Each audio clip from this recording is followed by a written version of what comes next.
এখানে কি হয়েছে আপনারা একটু বলেন। এখানে আমরা সাভার সিএমবি তে কয়েকজন ছাত্র দাঁড়ানো ছিলাম, যা সাধারণ ছাত্র হিসেবে ওইখানে সাধারণভাবে দাঁড়ানো ছিলাম, কোনো হাতে কোনো কিছু ছিল না।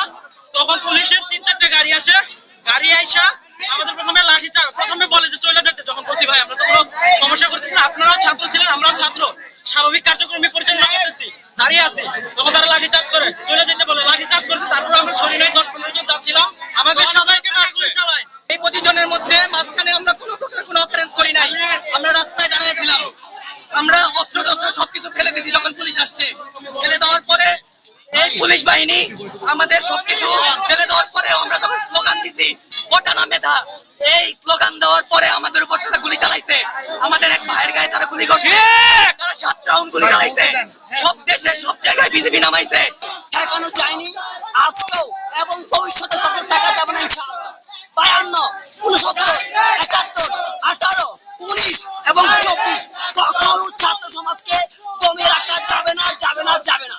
আমাদের বঙ্গবন্ধু বলেছেন 7 কোটি মানুষকে দাবিয়ে রাখতে পারবে না, সেখানে আমাদের সরকার কিভাবে 18 কোটি মানুষকে দাবিয়ে রাখতে চায় সেটা